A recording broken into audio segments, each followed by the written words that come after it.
ज्या कथेला श्रीमद भागवत कथा असं म्हणतात,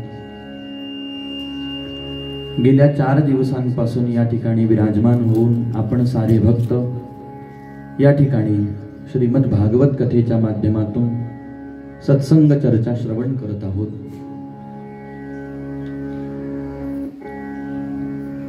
भजनानंदी वैष्णवांच्या पुण्यस्मरणानिमित्त आपल्या साऱ्यांना भगवंतानी भागवताच्याच माध्यमातून भागवत भक्ताची सेवा करण्याची संधी उपलब्ध करून दिलेली आहे। आणि वैष्णव होणं या जगामध्ये किती श्रेष्ठ आहे, वैष्णव होणं किती महत्त्वाचं आहे, हरिदास होणं किती श्रेष्ठ आहे, हे पाहण्याचा तुमचा माझा प्रयत्न चाललेला आहे। कालही त्याच्यावरती आपण सुरुवातीला कालचं सत्र पहिलं सुरू केलं, त्यावेळेला त्याच्यावरती आपण प्रकाश टाकला की या ब्रह्मांडामध्ये, या जगामध्ये सर्वश्रेष्ठ कोण आहे। त्यावेळेला शास्त्राच्या क्रमाने, शास्त्राच्या त्याचं उत्तर पाहण्याचा प्रयत्न करत आलो। भक्तिशास्त्राने त्याचं उत्तर आपल्याला असं दिलं की जन्माला आल्यानंतर सगळ्यात महत्त्व एकाच गोष्टीचं आहे, वैष्णव होणं हे सर्वश्रेष्ठाचं लक्षण आहे, हरिदास होणं हे सर्वश्रेष्ठाचं लक्षण आहे।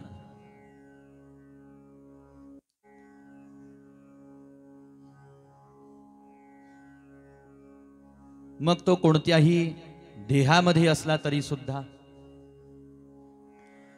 कोणत्याही यातीमध्ये त्याचं शरीर जन्माला आलेलं असेल तरी सुद्धा, तुका म्हणे याती हो का तयाची भलती, असं वर्णन केलं महाराजांनी। पण तो भगवंताचा अनन्य शरणागत पाहिजे। आपल्याला स्वतःला हे माहित पाहिजे, मी भगवंताचा भक्त आहे, मी भगवंताचा दास आहे। मी भगवंताचा दास आहे म्हटल्यानंतर भजन करणं हा माझा धर्म आहे, करणं हाच माझा नित्य नियम आहे। भगवंताच्या नामाचं अखंड मुखाने गायन करणं हाच आपला धर्म आहे, हाच आपला नियम आहे, हेच आपलं कर्म आहे। आणि सर्व भावानी जो करतो, सर्व भावानी जो भगवंताचं नाम संकीर्तन करतो आहे, तो वैष्णव म्हटला गेला। भगवंतावरती ज्याचं जीवापाड प्रेम आहे, अवघी देवावरी ज्याची माया आहे, त्याला वैष्णव असं म्हटलं गेलं। या आंतरिक लक्षणांकडे आपल्याला विचार देणं आवश्यक आहे, म्हणून आपण हे पाहण्याचा गेल्या 4 दिवसांपासून प्रयत्न करत आहोत। कारण सहजासहजी या जगामध्ये वैष्णव होता येत नाही। प्रयत्न जर का आपण केला तर या जगामध्ये आपल्याला सगळं होता येईल, पण वैष्णव होणं दिसती तेवढी सोपी गोष्ट नाही। काल आपण एक भाव पाहिला की वैष्णव होणं म्हणजे सर्वश्रेष्ठ होणं आहे। मग सर्वश्रेष्ठ होणं हे दिसतं तेवढं सोपं असेल का? वैष्णवता जीवनामध्ये येणं हा सुद्धा एक प्रकारचा सगळ्यात मोठा अधिकार आहे। वैष्णवासमोर सगळे पद, सगळे मान सन्मानाचे स्थान हे वैष्णवासमोर लहान होऊन जातात। 4 वेद, 6 शास्त्र, 18 पुराण वैष्णवांचीच कीर्ती गात आहेत। देवता वैष्णवांचे भाट होत आहेत। स्वतः भगवंत वैष्णवाचा आदर करत असतात।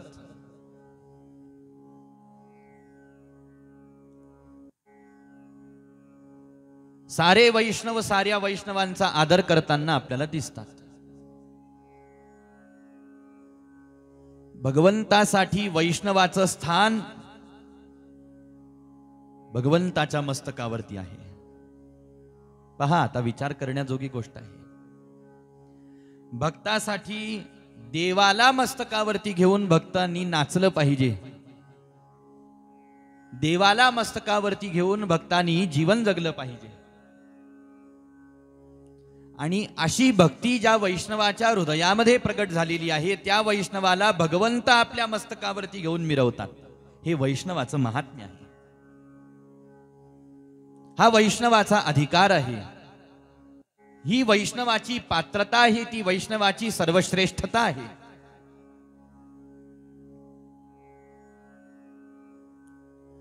म्हणून वैष्णवाचा आदर, वैष्णवाचं दर्शन, वैष्णवाची सेवा, वैष्णवाची पूजा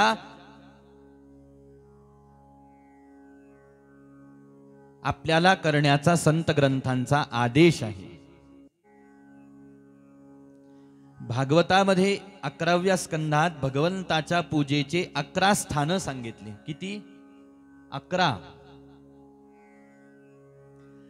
या 11 स्थानांमध्ये भगवंताच्या वेगवेगळ्या मूर्तींचं वर्णन केलेलं आहे. या मूर्त्यांमध्ये या 11 भगवंताच्या पूजेच्या ठिकाणामध्ये भगवंताच्या पूजेचं एक ठिकाण सांगितलेलं आहे, वैष्णवाची पूजा. वैष्णवाची पूजा जर का आपल्याकडून घडली तर भगवंताची वेगळी पूजा करायची आपल्याला आवश्यकता राहत नाही. एका वैष्णवाचं पूजन झालं तर त्या दिवशी वैष्णवाच्या रूपाने देवाचीच पूजा केल्याचं फळ प्राप्त होत असतं. याला भागवत प्रमाण आहे. याला भक्तिशास्त्र प्रमाण आहे. याला संत ग्रंथ प्रमाण आहे.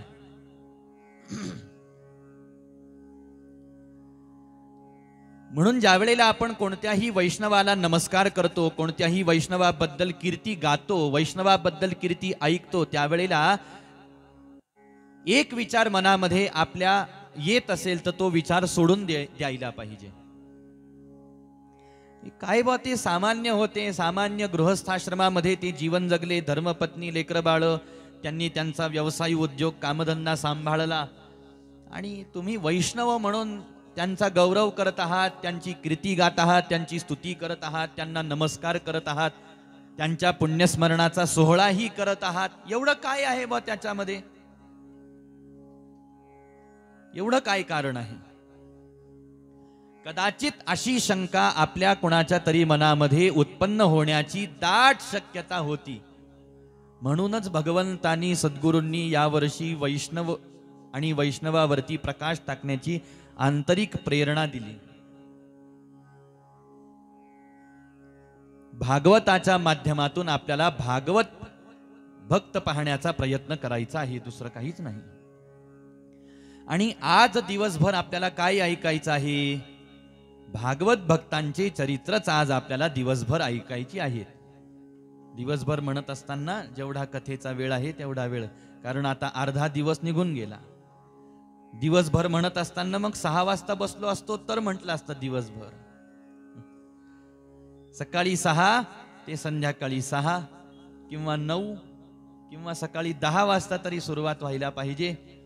मग संध्याकाळी 5 ते 6 वाजेपर्यंतचं सत्र चाललं तर मग वाटत नाही अर्धा दिवस सेवा केली म्हणून. पण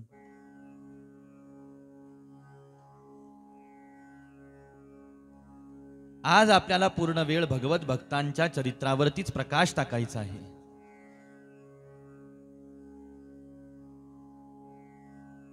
वैष्णवावरती प्रकाश टाकायचा आहे.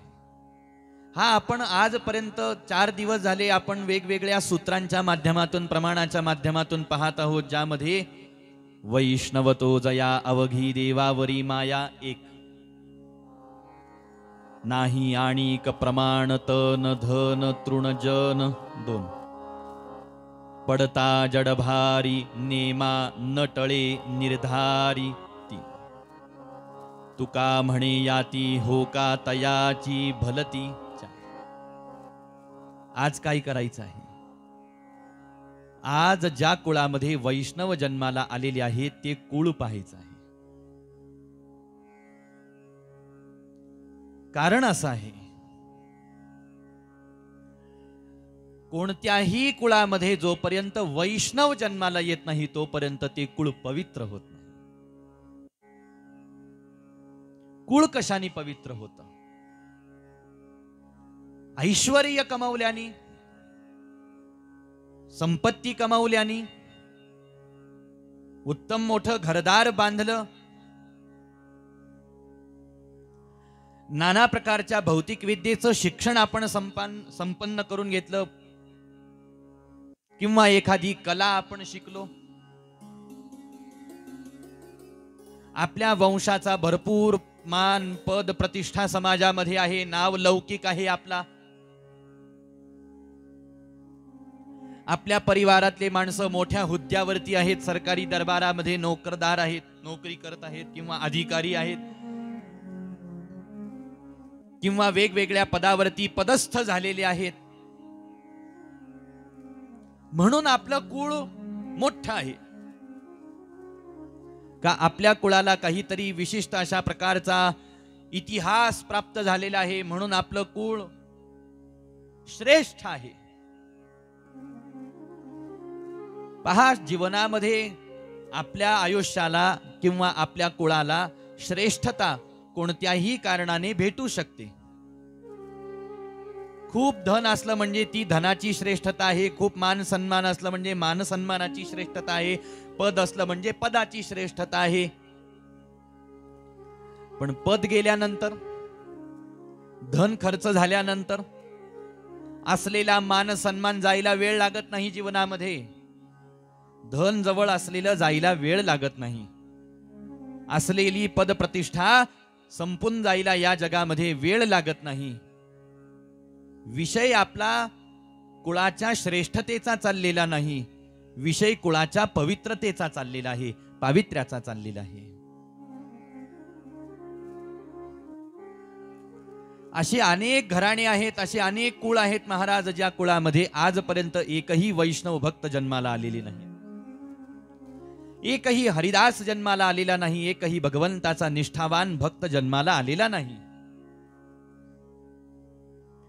भौतिक दृष्टिकोनातून त्या परिवाराने किती जरी उपलब्धी प्राप्त करून घेतली तरी सुद्धा साधू संत ग्रंथांना त्या कुळाचं आणि त्या कुळातल्या माणसांचं जरासही कौतुक वाटत नसतं. संतांना कोणत्या कुळाचं कौतुक आहे? आणि त्या कुळाच्या पवित्रतेचं वर्णन करताना म्हणतात, पवित्रते कुळ पावन तो देश, जेथे हरीचे दास जन्म घेती. वैष्णवाला हरिदास हा पर्यायी शब्द आहे आणि हरिदासाला वैष्णव हा पर्यायी शब्द आहे. भागवत, वैष्णव, वारकरी, हरिदास, विष्णुदास हे सगळे एकाच अर्थाने वापरण्यात आलेले शब्द आहेत. भक्त वेगवेगळ्या ठिकाणावरती वेगवेगळ्या शब्दांचा प्रयोग संत ग्रंथामध्ये आपल्याला आढळतो. पवित्र ते कुळ, पावन तो देश. ते कुळ पवित्र आहे ज्या कुळामध्ये कोणत्या तरी विशिष्ट हरिदासाचा जन्म होत असतो, वैष्णवाचा जन्म होत असतो. तो देश पवित्र आहे ज्या देशामध्ये असे वैष्णव जन्माला येत असतात. जेथे हरीचे दास जन्म घेती. पण आमच्या कुळामध्ये म्हटले भरपूर हजारो माणसांचं आमचं हे कुळ आहे, म्हटले हजारो माणसांची कुळ परंपरा आम्हाला लाभलेली आहे. आमच्या कुळाचा फार मोठा ऐतिहासिक गौरव आहे, इतिहास आहे. इतिहासाच्या जागेवर इतिहासाचं कौतुक आहे महाराज. इतिहासाच्या जागेवर इतिहासाची श्रेष्ठता आहे. वीरतेच्या जागेवर, शौर्याच्या जागेवर शूरतेची कौतुक आहे, श्रेष्ठता आहे. मान सन्मान पद प्रतिष्ठेच्या जागेवर मान सन्मानाची पद प्रतिष्ठेची सर्वश्रेष्ठता आहे, कौतुक आहे, चांगली गोष्ट आहे. शेवटी समाज ही आशांकडेच पाहत पाहत पाहत पाहत मोठा होत असतो. धनिकाकडे पाहून इतर माणसंही विचार करतात आपणही त्यांच्यासारखं होऊ. मान सन्मान प्राप्त झालेल्या माणसांकडे पाहून इतरही माणसं थोडंसं आपलं जीवन सुधरवण्याचा प्रयत्न करतात. पदप्रतिष्ठेने युक्त असलेल्या माणसाकडे पाहून इतरही समाजातले माणसं जराशी सुधारण्याचा प्रयत्न करतात, गोष्ट चांगली आहे. पण या जगामध्ये एक सद्भावना आपल्या अंतःकरणामध्ये असली पाहिजे की आधी भौतिक दृष्टीनं आमच्या कुळाचा उत्कर्ष अधिक होवो अथवा सामान्य राहो अथवा नीचांक आमच्या अधिभौतिक उत्कर्षाचा राहो, आमचं त्याच्याबद्दल काही चिंता नाही. आमची चिंता एकच आहे की आमच्या कुळामध्ये वैष्णव जन्माला आला पाहिजे. आमच्या कुळामध्ये वैष्णव जन्माला येणे एक भाव आहे आणि वैष्णवाच्या कुळामध्ये आम्ही जन्माला आलो पाहिजे हा दुसरा भाव आहे.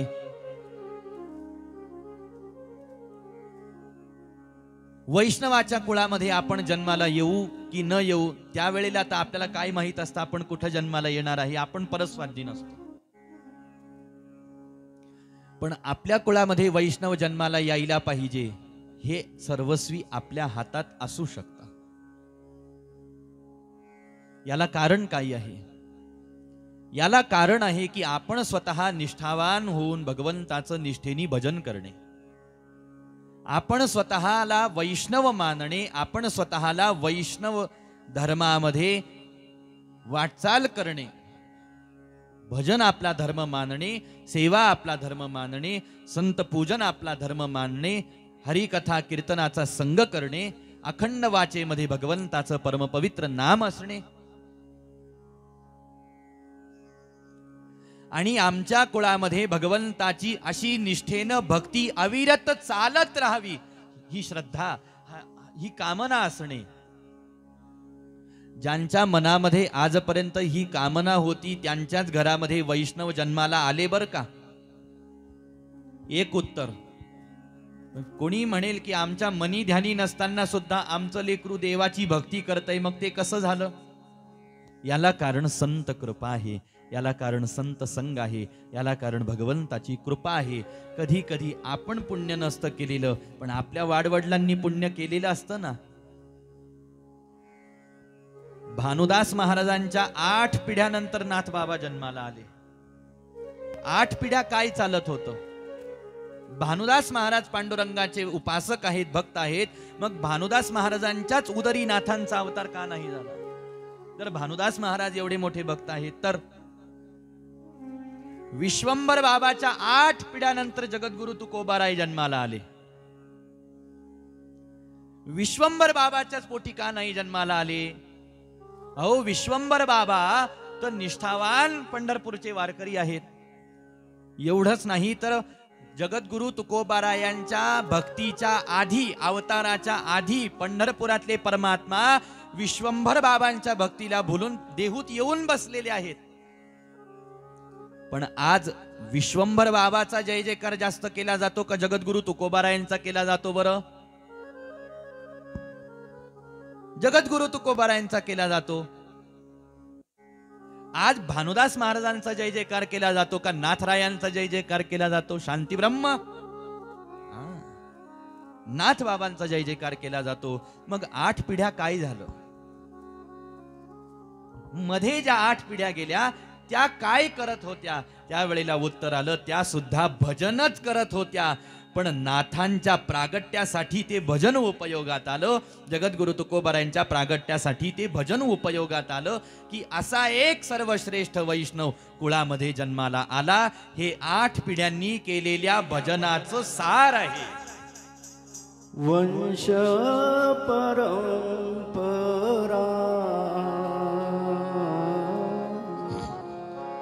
दास मी अंकित,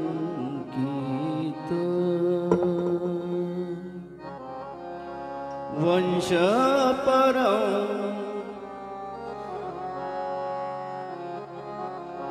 दास मी अंकित,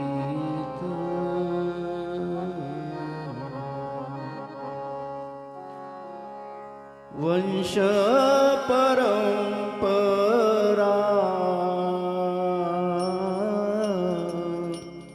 दास मी अंकित,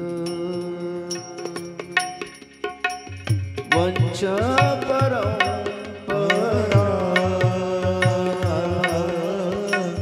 दास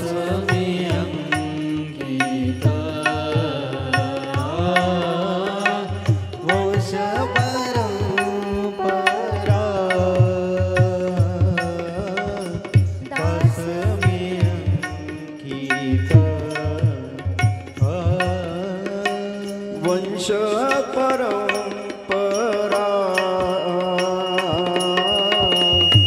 दास मी अंकित वंश परंपरा दास मी अंकित वंश परंपरा दास मी अंकित वंश परंपरा दास मी अंकित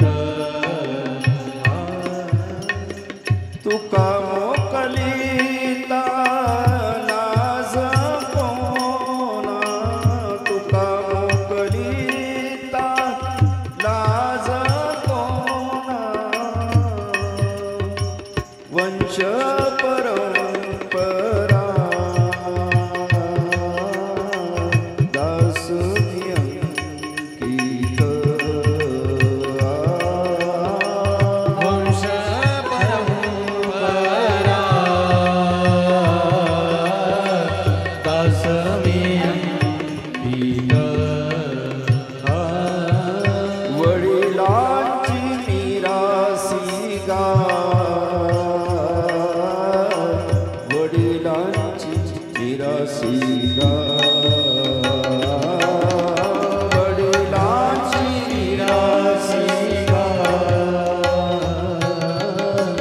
वडिलांची मिरासी गाय माझ्या वडिलांची मिरासी गाय माझ्या वडिलांची मिरासी गाय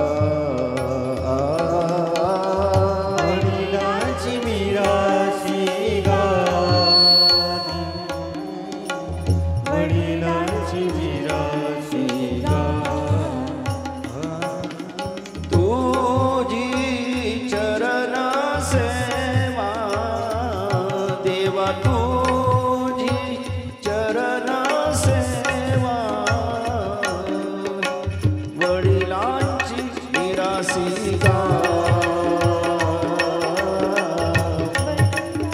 मिरासी वडिलांची मिरासी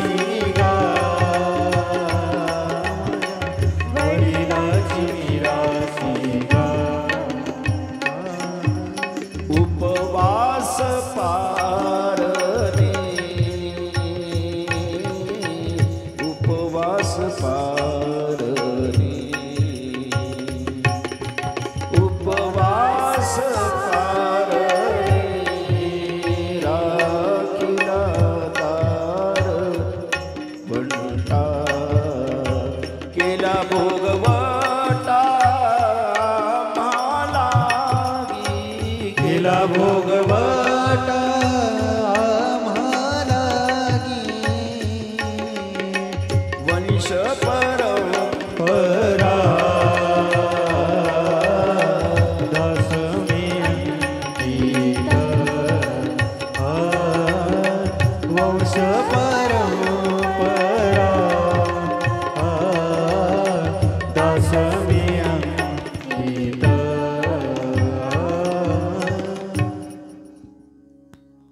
जगद्गुरु तुकोबारायापर्यंत 8 पिढ्या ज्या आहेत भगवंताचं भजनच करत आलेले आहेत आणि एवढ्या पिढ्यांनी भगवंताचं निष्ठेनं भजन केलं, वारी केली, व्रत केलेले आहे आणि त्याच्या परिणामानेच तुकोबारायांसारखे महात्मे त्या कुळामध्ये अवताराला आले.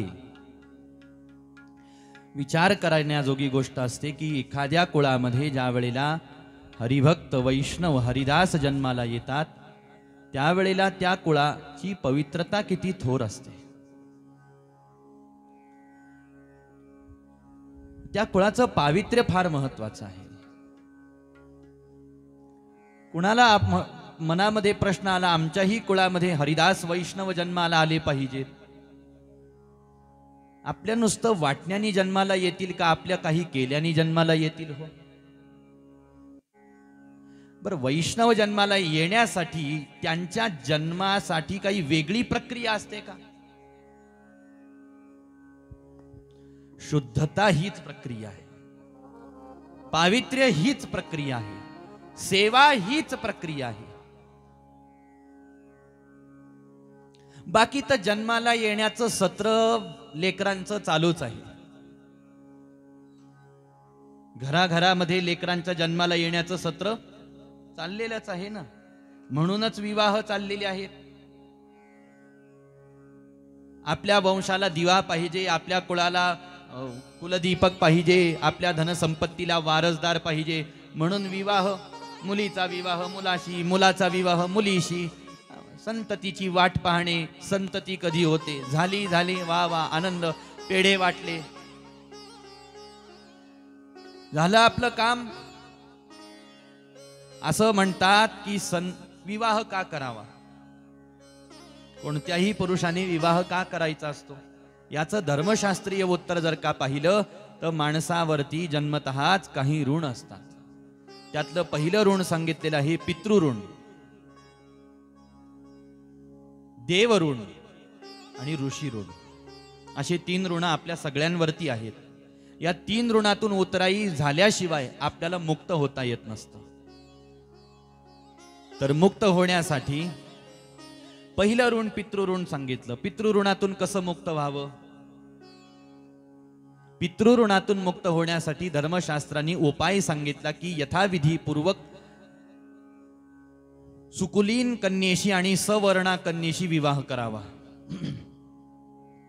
आणि तिच्यापासून उत्तम संततीला जन्मदान करावा. पितृऋणातून उतराई होण्याचा हा मार्ग सांगितला. विवाह झाला पाहिजे, संतती झाली पाहिजे, पितृऋणातून आपण मुक्त होतो, ती पुढे वाटचाल सुरू राहते. देवऋणातून उतराई होण्यासाठी काय करावं? यज्ञ यागादी कर्म करायला सांगितले. ऋषी ऋणातून उतराई होण्यासाठी काय करायला सांगितलं? स्वाध्याय करायला सांगितला. सद्ग्रंथांचं मनन चिंतन वाचन करायला सांगितलं. पण तो ठीक आहे, मग माणसं गृहस्थाश्रमात प्रवेश करतात, संततीला जन्म देतात, झालो आम्ही पितृऋणातून मुक्त. आता माणसांना हे सुद्धा माहित नाही की या व्यवस्थेत आपण कशासाठी पडलो, कशासाठी विवाह केला आपण, कशासाठी लेकरांना जन्म देण्याची ही व्यवस्था आहे, हे सुद्धा आता माणसांना माहित नाही. बस परंपरा चालली, सायकल चाललेली आहे, आपल्याला तेच करावं लागणार आहे, आपण त्याच्यात उतरलो बस म्हणून चाललंय. फार कमी माणसं अशी असतील, अपवाद सोडून मला बोलायला सांगितलं. कुठलंही सूत्र सांगताना अपवाद सोडून सांगायचं. म्हणून काही माणसं अशी असतील ज्यांना हे माहित असेल सूत्र की मी का विवाह केला, माझ्या घरी माझ्या उदरी जर संतती जन्माला आली तर का जन्माला आली. हे ऐकल्यानंतर बऱ्याच माणसांना असं वाटतं संतती जन्माला आली कधी हेच आम्हाला कळालं नाही, बस झाल्यानंतर कळलं. आता आपण आई वडील झालो, आपल्याला लेकरं झाली. आता मग ही जी प्रक्रिया जोपर्यंत चाललेली होती लेकराच्या जन्माची, तोपर्यंत आपली सारासार विवेक बुद्धी कुठं होती? याला कारण माणसांना हे धर्मशास्त्राचं बैठकी ज्ञानच नाही महाराज, ज्याला इंग्रजी भाषेमध्ये अलीकडे बेसिक असं म्हणतात. हे धर्मशास्त्राचं ज्ञानच माणसांना नाही. बस माणसं यंत्रासारखे प्रक्रियेचा भाग आहेत. फक्त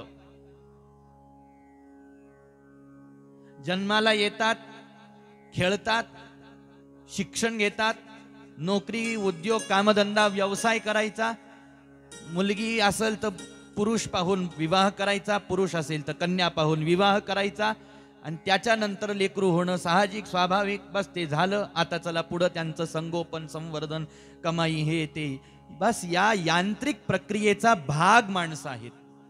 त्याच्या पाठीमागच्या शुद्ध सिद्धांताचा विचार सारासार विवेक बुद्धीनं माणसं आता करायला तयार नाहीत महाराज. बरं, का करायला तयार नाहीत माणसं?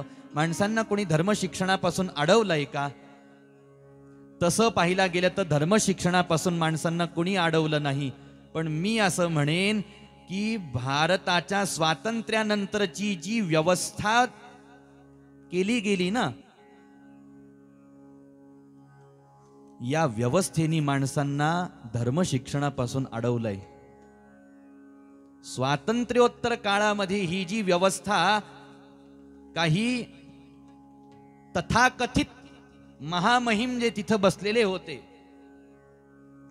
ज्यांनी आपल्या बुद्धीचे हजारो तारे तोडले तिथं,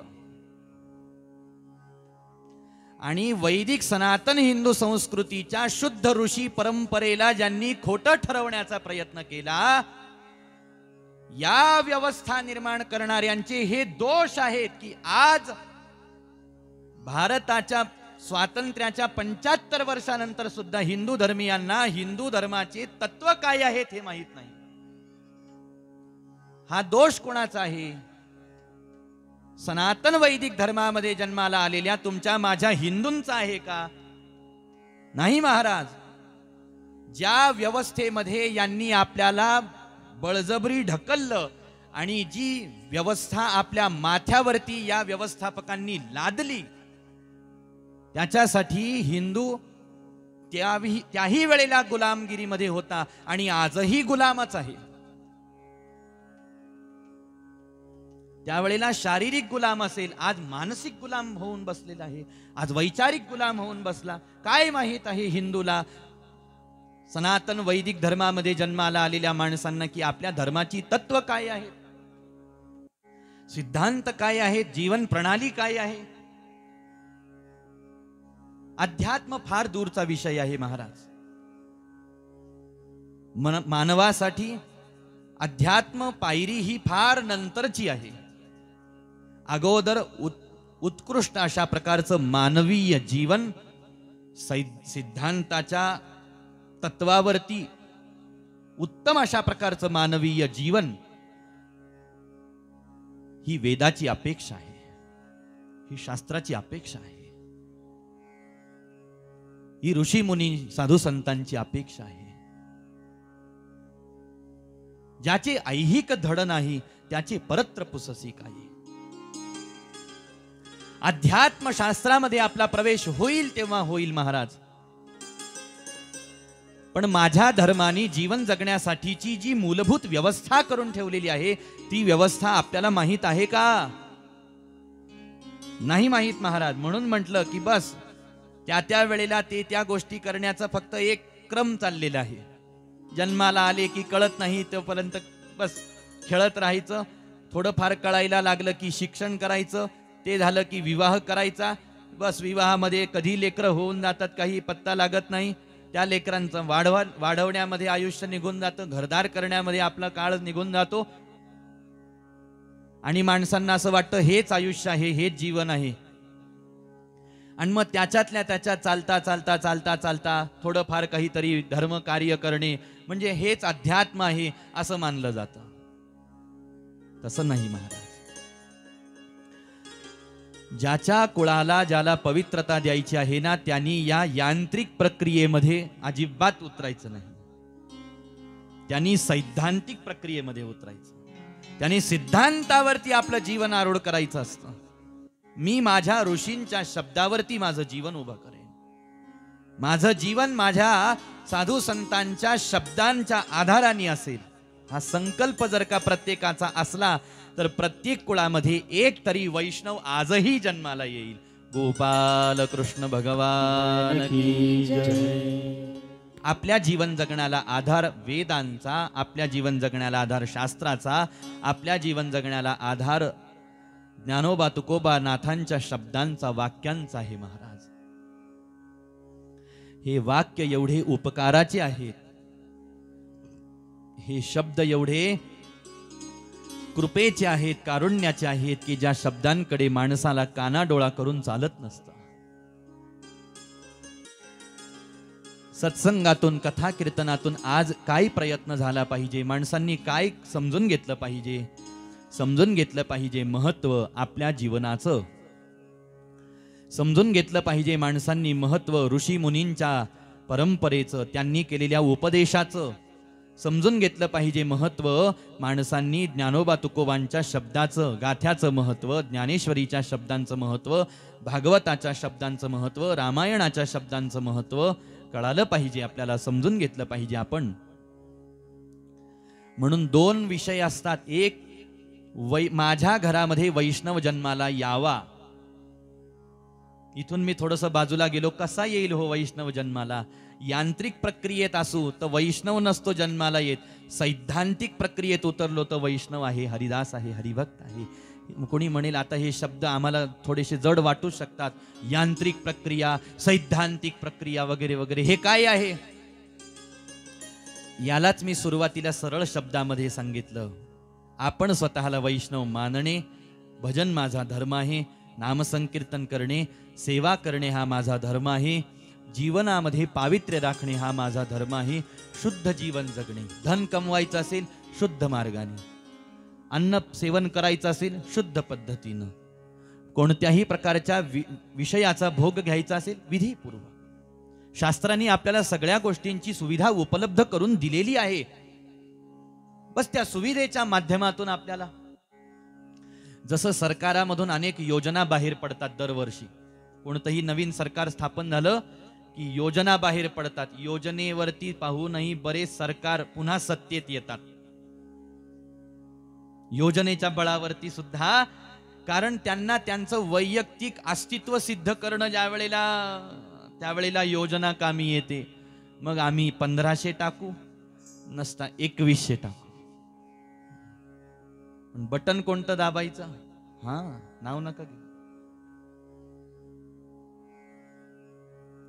कोणी म्हणेल आचारसंहिता आपली संपलेली आहे, पण इथली आचारसंहिता चालू आहे ना. पहा, लक्षात घ्या, सरकारामध्ये दरवर्षी काहीतरी योजना निघत असतात. आता जे त्याच्यातच असतात रात्रंदिवस, त्यांना माहित असतं ही योजना आली, ती योजना आली, त्याचा उपयोग करून घ्यायला पाहिजे. म्हणजे काही माझ्यासारखे जे त्या भानगडीमध्ये पडत नाही, त्यांना योजना माहित होत नाही, काय योजना आहे, आपल्याला काय करून घ्यायचं. मग आपण त्या लाभापासून वंचित राहतो, बाजूला राहतो. तसंच आहे की धर्मशास्त्रांनी आपल्याला जीवन जगण्यासाठी काही सुविधा करून ठेवलेल्या आहेत, काही योजना केलेल्या आहेत, त्याही पाहाव्यात आणि उत्तम जीवन जगावं. त्यातला पहिला विचार की माझ्या कुळामध्ये वैष्णव जन्माला आला पाहिजे, ही सद्भावना असावी. आणि दुसरी सद्भावना जी जगद्गुरु तुकोबारायांनी पांडुरंग परमात्म्यासमोर व्यक्त केली की ज्या कधी पुन्हा माझा जन्म या मृत्यूलोकामध्ये होईल, त्यावेळेला भगवंताच्या, भक्ताच्या, हरिदासाच्या, वैष्णवाच्याच घरी माझा जन्म झाला पाहिजे. हरिदासाची ये घरी, हरिदासाची ये घरी. साऱ्यांनी प्रार्थना गायन करायची आहे. हरिदासाची ये घरी, हरिदासाची ये घरी, हरिदासाची ये घरी, हरिदासाची ये घरी, हरिदासाची घरी, हरिदासाची घरी, हरिदासाची घरी, हरिदासाची घरी,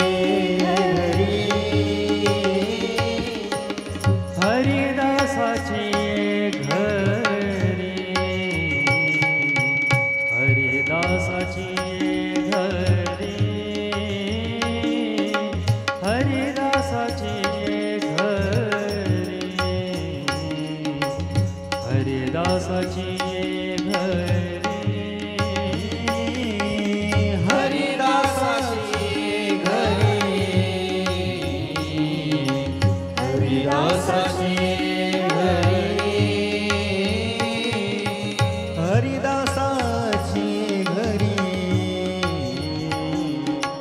हरिदासाची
प्रार्थना केलेली आहे भगवंताकडे की मला कधी जन्म देशील तर कुठं जन्म देशील हे पांडुरंगा.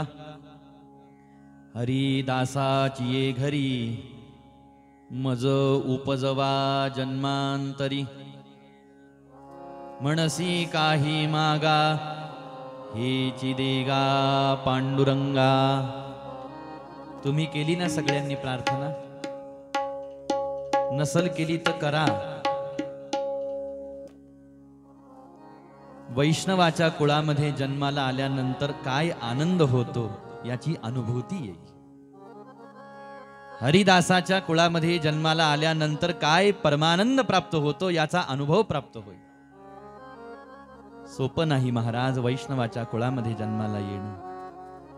आणि जे जे जे जे ज्यांना हे जाणवतं, ठाऊक आहे, माहीत आहे की माझा जन्म एका हरिदासाच्या कुळामध्ये झालेला आहे, वैष्णवाच्या कुळात झालेला आहे, नव्हे नव्हे एका हरिदासाच्या उदरी माझा जन्म झालेला आहे, वैष्णवाच्या उदरी माझा जन्म झालेला आहे. आपल्या जीवनामध्ये याच्यापेक्षा अत्यंत अधिक अभिमानाची गोष्ट दुसरी कोणती नाही. आपल्या जीवनामध्ये याच्यापेक्षा जास्त अधिक कौतुकाची गोष्ट दुसरी कोणती नाही महाराज, की आपल्याला समोरच्याला किंवा स्वतःच्या अंतःकरणाला हे सांगण्याची ज्या वेळेला वेळ येते, कुणाचा पुत्र आहेस, तुझे आई वडील कोण आहेत. आणि मग परिचय देताना आपला परिचय आपण काय म्हणून देत असतो बरं. आणि आपल्या कुळाचा परिचय देताना, आपल्या आई वडिलांचा परिचय देताना आपण काय म्हणून देत असतो. पहिल्या दुसऱ्या दिवशी पण हा विषय आला होता की आपल्याला स्वतःची ओळखच नसल्यामुळं नेमका परिचय देत असताना काय सांगायचं की मी कोण आहे. पहिल्याच दिवशी आलं होतं महाराज, मी कोण आहे, तू कोण आहे असं जर का समोरच्यानी आपल्याला विचारलं तर आपण काय सांगू. नाव सांगू, आडनाव सांगू, आपलं कुळ सांगू, जात सांगू, गोत्र सांगू. नसता आपण कोणत्या हुद्द्यावर पदावरती आहोत ते सांगू, कोणत्या कंपनीत आहोत ते सांगू, व्यावसायिक आहोत का, नोकरदार आहोत का हे सांगू, शेती करतो आपण ते सांगू. मग तू कोण आहेस, मी असा आहे, मी अमुक आहे, मी तमुक आहे, मी नोकरदार आहे, मी या जातीचा आहे, मी त्या जातीचा आहे, मी अधिकारी आहे, मी डॉक्टर आहे, मी वकील आहे, मी इंजिनियर आहे, मी शेतकरी आहे. बस झाला का आपला परिचय. झाला का परिचय आपला. नाही म्हणत, आता नाही म्हणत आहोत सगळेजण माझ्या सहित, आणि उत्तर तर देत आहोत. आपण एकमेकांना विचारलं तुम्ही कोण आहात तर काय उत्तर येईल बरं आपलं.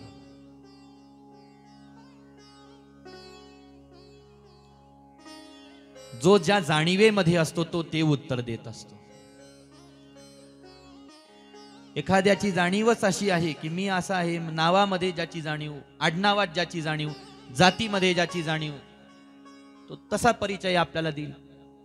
ज्याला जाणीव आहे मी सद्गुरूंचा दास आहे, तो म्हणेल मी गुरुदास आहे.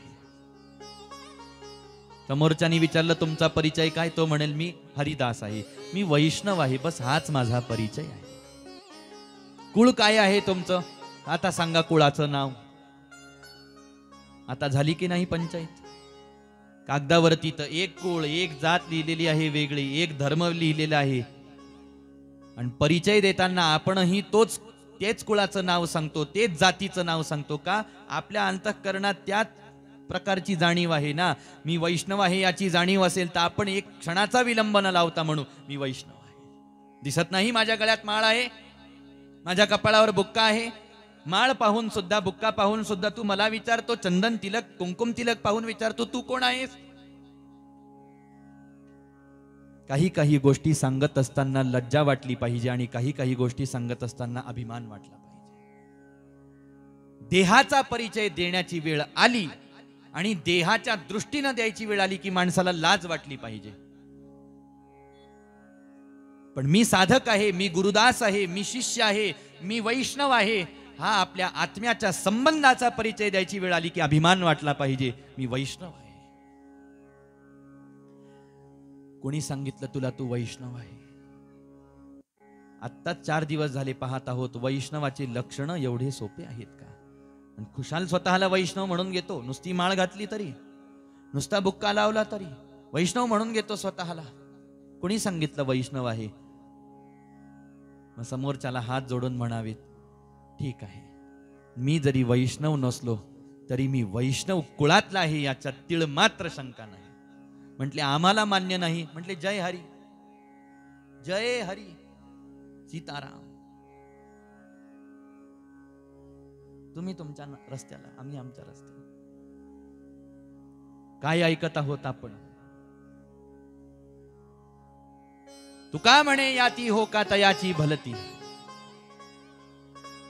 पण तो कसाही असला तरी सुद्धा ज्या कुळामध्ये एक हरिदास एक वैष्णव जन्माला येतो ते कुळ पवित्र, पवित्र ते कुळ, पावन तो देश जेथे हरीचे दास जन्म घेते. त्यांच्या जन्मानी काय होतं? कुलम पवित्रम जननी कृतार्था वसुंधरा पुण्यवती च तेन अपार संविहित सुख सागरेस्मिन् लीनं परं ब्रह्मण्यस्य चेताः लीनं परं ब्रह्मण्यस्य चेताः. एका सद्भक्त सज्जन हरिदास वैष्णवाच्या जन्माला येण्यानी कुलम पवित्रम, कुळ पवित्र होत. जननी कृतार्था, जननी म्हणजे जन्म देणारी, कृतार्थ होऊन जाते. बस तिचं एका लेकराला जन्म देणं सार्थक होतं महाराज, की ब्रह्मांडात सार ब्रह्मांड सारी प्रकृती वैष्णवाला जन्म देणाऱ्या मातेच्या चरणावरती आपलं मस्तक टेकवते. सोपं नाही वैष्णवाला जन्म देणाऱ्या मातेचा गौरव.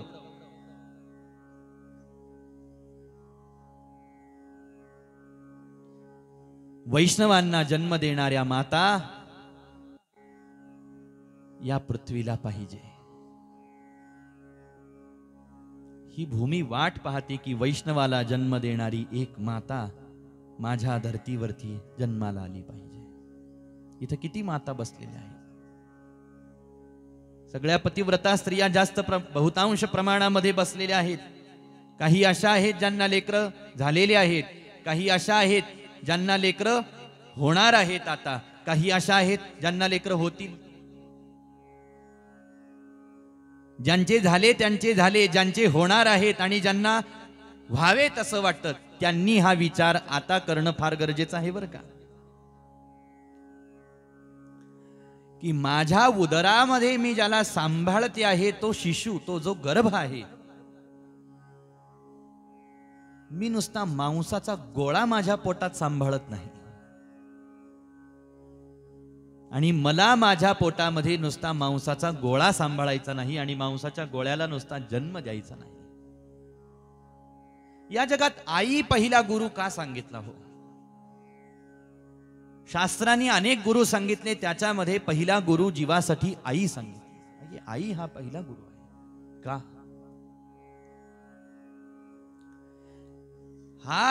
या ज्या देहाला आज नाव आहे ना प्रत्येकाच्या, या देहाला एक आकार आहे, या देहाला एक नाव आहे, या देहाला एक रूप आहे, या एक देहाला एक सौंदर्य आहे, या देहाचे एक लक्षण आहेत, गुणविशेष आहेत. जन्माला आल्यानंतर माणसांनी आपल्याला पाहिलं, आपलं रूप पाहिलं, आपलं स्वभाव पाहिला, आपले गुण पाहिले, मग आपल्यावर प्रेम केलं.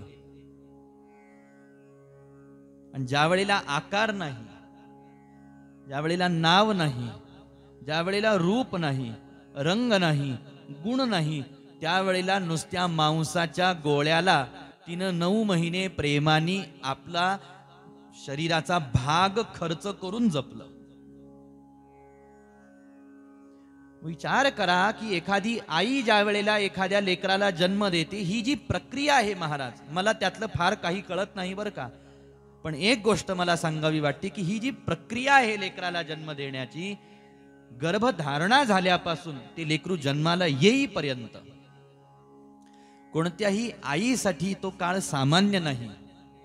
हे तुम्हाला मान्य आहे का? तुम्ही ऍग्री केलं तर मी पुढचं बोलतो, नसता माझा विषय थांबवून मी मुख्य मुद्द्याकडे येतो. You agree to say yes या नो?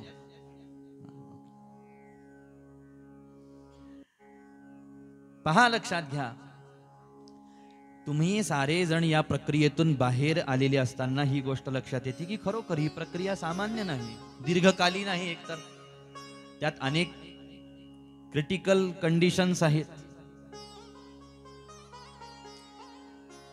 एवढे कष्ट घेऊन आपण लेकराला जन्म देणं थांबवलंय का? मग जर जन्म द्यायचाच आहे लेकराला, तर नुसता मांसाचा गोळ्याला जन्म देण्यापेक्षा मी वैष्णवाला जन्म देईन हा संकल्प वाईट आहे का? मी भगवत भक्ताला जन्म देईन, मी नाम गायन करणाऱ्याला जन्म देईन. आणि अशी जी वैष्णवाला जन्म देते, नाथ बाबा म्हणतात, तीच धन्यमाय व्याली सुकृताचे फळ. धन्यमाय व्याली, जिनं वैष्णवाला जन्म दिला, तिनं केलेल्या सुकृताचंच ते वैष्णवाच्या रूपाने तिला फळ प्राप्त झालं. धन्यमाय व्याली सुकृताचे फळ. फळ ते निर्फळ हरिविण. फळ ते निर्फळ हरिविण याचा अर्थ काय आहे? आत्ताच आपण पाहिलं की नुसता लेकरू जन्माला आलं, पण हरीच्या भक्तीचा, प्रेमाचा, भजनाचा, सेवेचा अंश त्याच्यात नाही. मग ते फळही कसं आहे? निर्फळ आहे. म्हणून आपल्या जीवनामध्ये पहिली गौरवाची गोष्ट की मी वैष्णव आहे. दुसरी गौरवाची गोष्ट, मी वैष्णवाचा पुत्र आहे, मी वैष्णवाची कन्या आहे. आणि तिसरी महत्वाची गोष्ट, मी वैष्णवाच्या कुळातला आहे. एखाद्याला वाटलं माझ्याकडे हे काहीच नाही, मग त्याच्यासाठीच हरिदासाची ये घरी मज उपजवा जन्मांतरी, म्हणसी काही मागा हेची देगा पांडुरंगा. अशा पद्धतीचा भाव आहे. म्हणून कुळामध्ये जे वैष्णव जन्माला आले ती कुळ पवित्र, याची साक्ष स्वतः नरसिंह नारायणांनी प्रल्हादजी महाराजांच्या चरित्रामध्ये दिलेली आहे. आपण प्रल्हादजी महाराजांचं चरित्र पाहणार आहोत. प्रल्हादजी महाराज दैत्य कुळामध्ये जन्माला आले. आता सांगा, आत्ताच तुम्ही सांगितलं की कुळ पवित्र असलं तर वैष्णव जन्माला येतो. हिरण्यकश्यपूचं असं कोणतं पवित्र कुळ होतं की वैष्णव जन्माला आले? प्रश्न आहे की नाही? नाथ जन्माला आले. कसे आले म्हटलं तर सांगतात 8 पिढ्या पंढरपूरची वारी आहे, वैष्णवता आहे, भजन आहे म्हणून नाथ आले. तिकडं देहूला 8 पिढ्या भगवंताची भक्ती आहे म्हणून तुकोबा जन्माला आले. हिरण्यकश्यपूच्या अशा किती पिढ्या नारायणाच्या भजनात आहेत म्हणून प्रल्हाद वैष्णव जन्माला आले. पिढ्या हिरण्यकश्यपूच्या भगवंताच्या भजनात नाही, पिढ्या आहेत पण हिरण्यकश्यपू नाही. कारण हिरण्यकश्यपू ज्यांचा पुत्र आहे ते कश्यप ऋषी आहेत.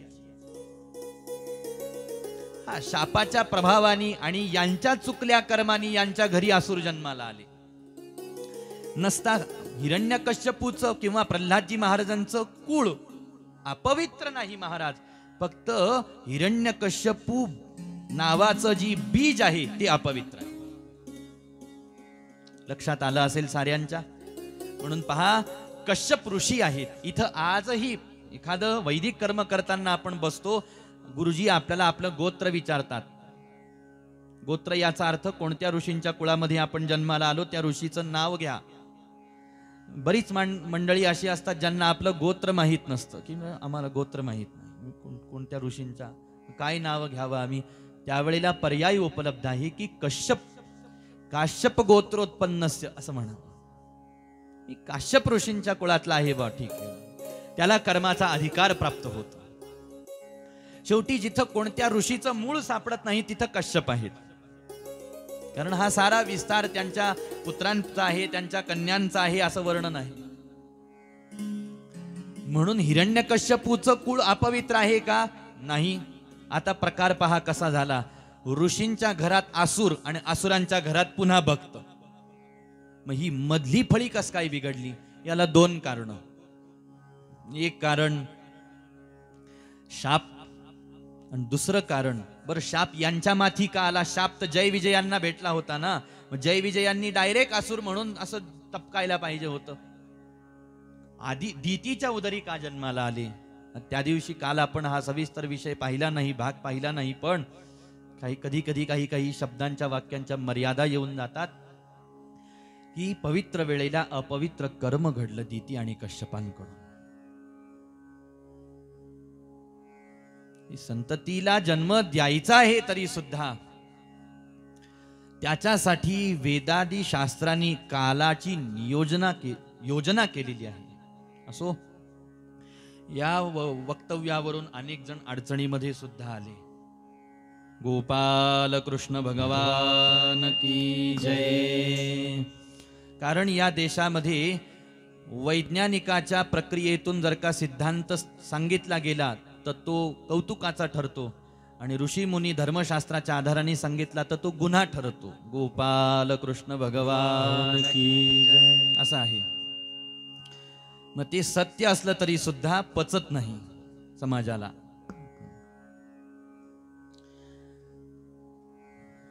पवित्र वेळेला अपवित्र कर्म घडलं म्हणून संतती अशी जन्माला आली. बरं, असा हिरण्यकश्यपूनं कुठं एवढा विचार केला होता की त्याच्या घरी भक्त जन्माला आले? शेवटी असुरच महाराज, तो आसुरी प्रवृत्तीनं सारं कर्म करणार आहे. मग कसे जन्माला आले? याला कारण एकच आहे महाराज, जे मगाशी आपण पाहिलं, सत्संग, भगवंताची कृपा. तसं आपल्या कुळामध्ये आणि आपण वैष्णवाच्या कुळामध्ये जी हरिदासाला वैष्णवाला, आणि जर लक्षात आलं की आपल्या कुळामध्ये वैष्णव आजपर्यंत जन्माला आलेले नाहीत तर काय होतं, त्याचं उत्तर सुद्धा जगद्गुरु तुकोबारायांनी देऊन ठेवलेलं आहे.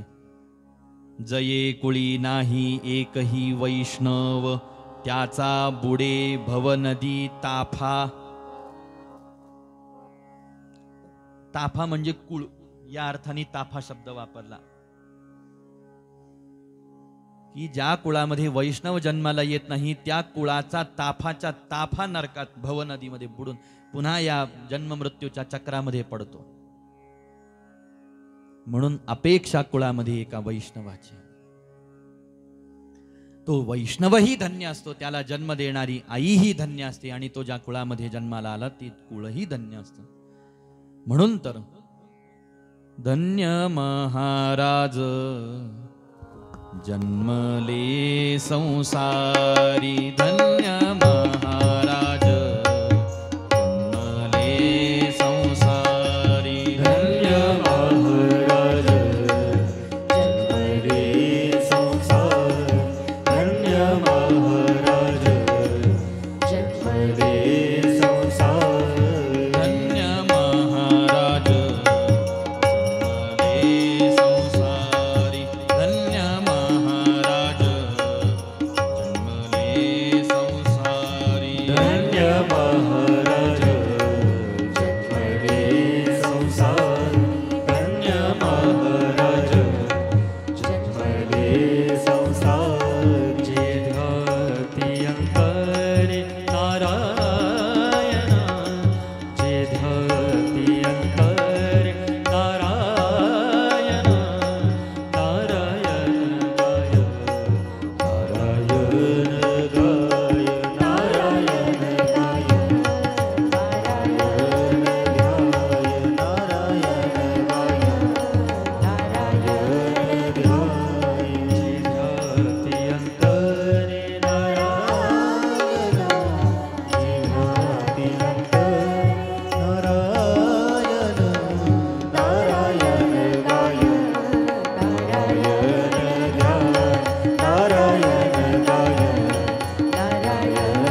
प्रसवलित या कुळाचा उद्धार निर्धार नामा म्हणे तो तरी निर्धार नामा म्हणे नारायण गाय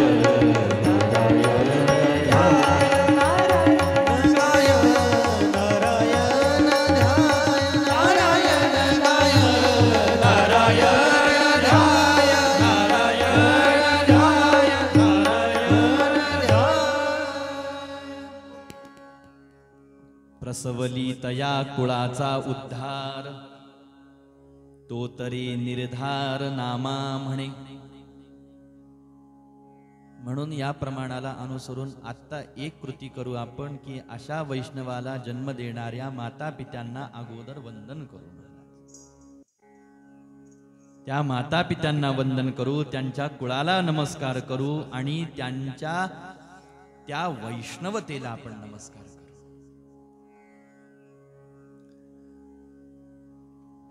आणि जे आपण म्हणतो की आपल्या कुळामध्ये सुद्धा वैष्णव जन्माला आलेले पाहिजेत, वैष्णव किंवा ही वैष्णव परंपरा त्यांनी पुढे चालवली पाहिजे. आणि बाबांचा विचार केला, कानडे बाबांचा, तर ज्या वेळेला कानडे बाबांचं देहावसान होण्याच्या किती दिवस अगोदर पंढरपूरला आपण गाडी करून गेले होते? 7-8 दिवस आधी का 15 दिवस आधी सरासरी, म्हणून की हट्ट केला बाबांनी की तुम्ही काही करा पण मला पंढरपूरला तुम्ही घेऊन चला. आता सगळ्या मंडळींनी यांनी गाडीची व्यवस्था केली, महाराज बाबांना पंढरपूरला घेऊन पोहोचले. त्यावेळेला तर बाबांची परिस्थिती अशी की अन्न काही पोटामध्ये जाऊ शकत नाही, म्हणून शरीर क्षीण झालं की महाराजांना बाबांना उभं सुद्धा राहता येत नाही. आणि मग ही सगळी मंडळी आता आपल्याला भगवंताच्या दर्शनासाठी जायचं, त्या अगोदर चंद्रभागेच्या दर्शनासाठी स्नानासाठी आपण सगळे येऊन पोहोचले. आणि बाबांनी ह्या 5 जणांना रांगेमध्ये उभं केलं. राम भाऊ, परमेश्वर भाऊ, किशोर भाऊ, लताताई, सत्यशिलाताई यांना चंद्रभागेमध्ये उभं केलं. यांच्या हातामध्ये चंद्रभागेचं तीर्थ घ्यायला सांगितलं. आणि आम्ही तुमच्या नंतर सुद्धा पंढरपूरची अविरत वारी करू असा संकल्प सोडून घेतला, त्याच्याशिवाय मी इथून हालतच नाही म्हटलं. किती काळजी घेतली बरं. असंही म्हणू शकत होते की आता माझं शरीर थकलंय, मी घरात आहे, खात पीत नाही, जीव प्रत्येकाचा वैतागतो महाराज. शरीराला व्याधी होत नाही तोपर्यंत आपलं सगळं चालतं, व्याधी झाली की फार माणूस त्रस्त होऊन जातो व्याधीनं. एवढ्या व्याधीमध्ये सुद्धा त्यांच्या मनात काय चाललेलं आहे, वादळ कशाचं आहे? पहिलं वादळ मला पंढरपूरला न्या हे आहे. दुसरं वादळ, बरं माझं झालं, माझं दर्शन झालं, बस मी समाधानी झालो का? नाही, तिथंही ते वादळ थांबलं नाही. त्या वादळाने वाटचाल पुढं सुरू केली की हे पोरं काय करतील पुढं चालून, हे येतील का पंढरपूरला, हे जातील, वारी करतील, वर्षाची वारी, महिन्याची वारी करतील का? हे वादळ तिथंही चालू आहे, त्याही वेळेला चालू. अहो तुमचं झालं ना दर्शन, माझं झालं म्हणजे झालं असा वैष्णवाचा स्वभाव नाही. मला जे दर्शन झालं ते माझ्या कुळात जन्माला आलेल्या सगळ्यांना दर्शन व्हावं, ही वैष्णवाची तळमळ. पांडुरंगाला मी एकटा का पाहू हो? त्या पांडुरंगाला पाहून मला जे सुख झालं ते सुख माझ्या कुळातल्यांना सुद्धा भेटलं पाहिजे. जाऊ द्या त्यांच्या सुखाचं. मी तर असं म्हणेल की कधी कधी वैष्णवाला यांना देवाचं दर्शन व्हावं, वारी घडावी, यांच्याकडून पुण्य व्हावं आणि यांना आनंद भेटावा. कधी कधी वैष्णवाच्या मनात असंही नसतं. वैष्णवाचं चित्त देवात इतकं अडकलेलं असतं महाराज की मी नसताना सुद्धा आत्मा वै पुत्र असं म्हटलंय पुत्राला, की पुत्र काय आहे? वडिलांची आत्मा आहे. की वडिलांच्या अनुपस्थितीमध्ये पुत्र वडिलांच्याच रूपाने सगळे कार्य करत असतो. तर मला देह राहणार नाही उद्या चालून, माझा देह जर्जर झाला आता, वैष्णव विचार करतो, पण माझ्या पुत्राच्या रूपाने मी तर पांडुरंगाला पाहत राहील ना. मी माझ्या मुलाच्या डोळ्यांनी पांडुरंगाला पाहिल. मी माझ्या मुलाच्या पायाने पंढरीची वारी करेन, मी माझ्या मुलाच्या हाताने पांडुरंगाच्या चरणाला स्पर्श करेन. म्हणून मामा, तुम्ही ज्या वेळेला पांडुरंगाला पाहत असताल, तुम्ही ज्या वेळेला चरणाला हस्तस्पर्श करताल भगवंताच्या, त्यावेळेला बाबाच पांडुरंगाला स्पर्श करतील, बाबाच पांडुरंगाला पाहत असतील. तुम्ही पंढरपूरची वारी केली तर बाबाच तुमच्या चरणाने पंढरपूरची वारी करतील. कारण पुत्र हा पित्याचा आत्माच सांगितलेला आहे शास्त्रामध्ये. बरं, वैष्णवाला ही नाही की यांना आनंद व्हावा, यांना सुख भेटावं देवाच्या दर्शनाचं. अहो जाऊ द्या, ते तुम्ही तुमचं पाहून घेताल एखाद्या वेळेला. पण तिथं मी जिथं कुठं कैलासात असेल, स्वर्गात असेल, वैकुंठामध्ये असेल, साकेत लोकात असेल, गोलोकामध्ये असेल, पितर लोकामध्ये असेल, पण मी जिथं असेल तिथं मला पांडुरंगाच्या दर्शनाचं समाधान प्राप्त होईल की माझ्या कुळात पंढरीची वारी आजही चाललेली आहे. का हो, तुमचा उद्योग काय आहे, तुमच्या कुळाचं कार्य काय आहे? प्रत्येक कुळाचा एक उद्योग ठरलेला होता वर्णाश्रम धर्माच्या प्रेरणेनुसार की त्या त्या कुळाने ते करायचं काम. ब्राह्मणांनी ब्राह्मणाची कामं करायची, क्षत्रियानी क्षत्रियाचा धर्म, वैश्यानी वैश्याचा धर्म, शूद्रानी शूद्राचा धर्म सांभाळायचा, अशी व्यवस्था होती. याच्यात कोणाला श्रेष्ठ कोणाला कनिष्ठ, हा चांगला तो वाईट अशी धारणा नव्हती. तिकडं नका जाऊ. पण आज आपण जर का वैष्णव कुळामध्ये जन्माला आलेलो आहोत आणि आपल्याला जर का कोणी विचारलं की तुमच्या कुळाचा उद्योग काय आहे, त्यांना म्हणावं भगवंताचं भजन करणे, पंढरपूरची वारी करणे, एकादशीचं व्रत करणे, सद्गुरूंची सेवा करणे, हाच आमच्या कुळाचा उद्योग आहे.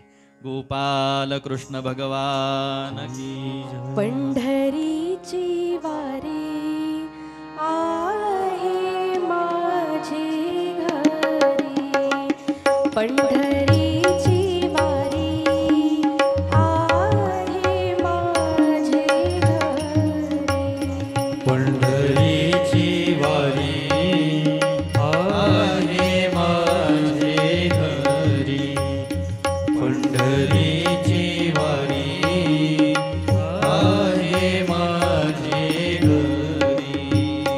पंढरीची वारी आहे माझी घरी, पंढरीची वारी आहे माझी घरी, पंढरीची वारी आहे माझे घरी, पंढरीची वारी आहे माझे घरी. आणि कणकरी तीर्थव्रत, आणि कणकरी तीर्थव्रत, आणि कनकरी तीर्थव्रत, आणि कनकरी तीर्थव्रत,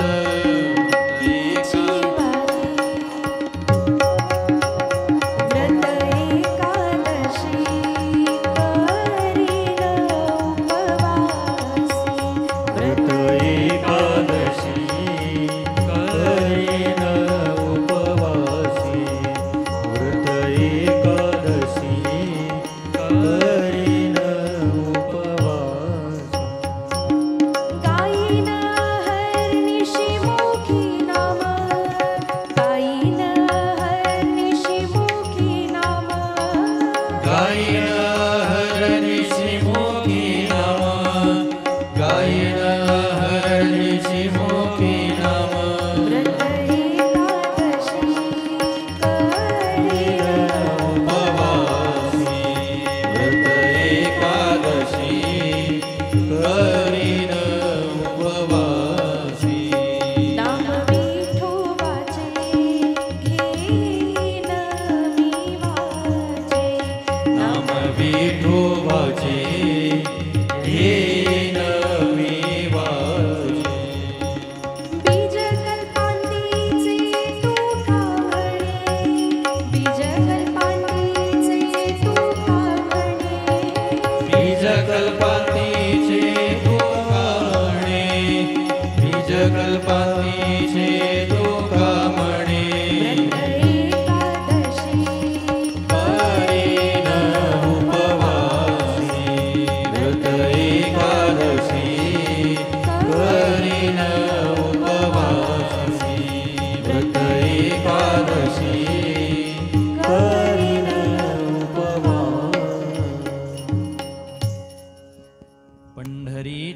वारी आहे माझे घरी. काय आहे बा तुमच्या घरी? आता याचंही अनेक उत्तर देता येतात. माझ्या घरात सोफा आहे, पलंग आहे, टीव्ही आहे, फ्रीज आहे, भांडे कुंडे आहेत, सोनं नाणं आहे, पैसा आहे.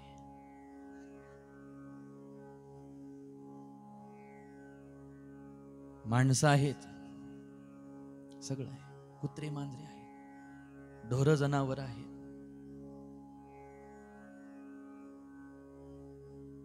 आपण काय उत्तर द्यायचं?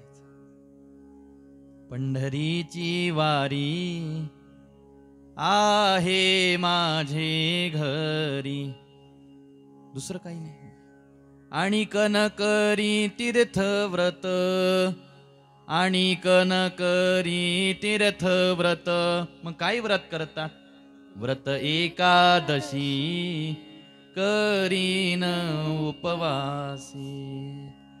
आणि अजून गायीन अहर्निशी मुखी नाम, हो गायीन अहर्निशी मुखी नाम. मी अखंड भगवंताचं नाम गायीन म्हणतात. म्हणजे गातो आणि गायीन वेगवेगळे अर्थ आहेत. गातो म्हणजे सध्या गात आहोत, आणि गायीन याचा अर्थ संकल्प घेत आहोत. संकल्प का घेत आहोत आज? कारण आज आम्हाला कळालं मी वैष्णवाच्या कुळातला आहे ना, मग मला गायीलच पाहिजे. माझ्या कुळात वारी आहे तर मला गेलंच पाहिजे. मी वैष्णव आहे तर मला एकादशी व्रत केलंच पाहिजे. करीन उपवासी. आणि मग त्या दिवशी एकादशीला काय करावं बरं वैष्णवाने? एकादशीचं व्रत फार श्रेष्ठ आहे.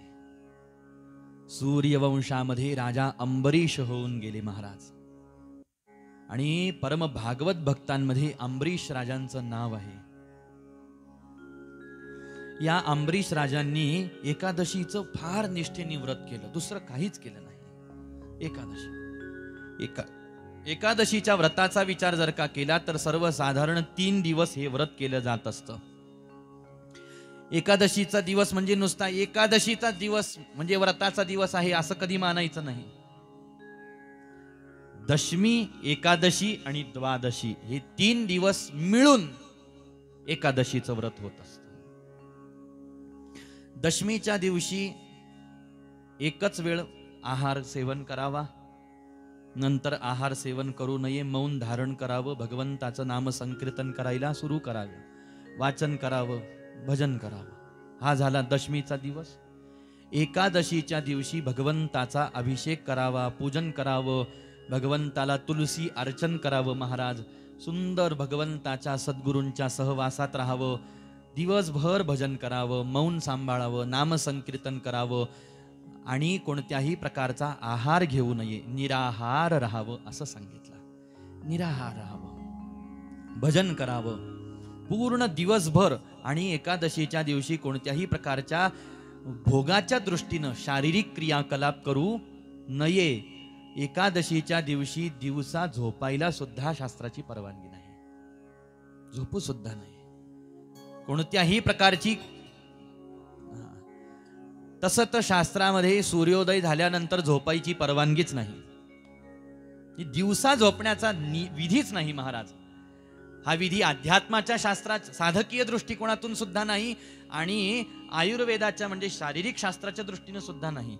मग घ्यायचीच असेल तर वामकुक्षी घ्यायला सांगितले. थोडस डाव्या अंगावरती जेवण झाल्यानंतर पडावं, एक काही मिनिटं. त्याच्यातही डोळे लावायला सांगितले नाही, नसतात ते जर लागले ना तर लागूनच जातात. मग 5 वाजेपर्यंत 6 वाजेपर्यंत मग 3 सांजा डोळे उघडतात. कुणी जर आपल्याला सावध केलं तर. वामकुक्षी घेताना सुद्धा नुसतं आडवं पडायला सांगितलं डाव्या अंगावरती, आयुर्वेद म्हणतात. ठीक आहे, तेवढंही करू नये, झोपू नये. आणि रात्रीच्या समयाला एकादशीच्या दिवशी रात्रीला संपूर्ण रात्रभर जागरण करावं.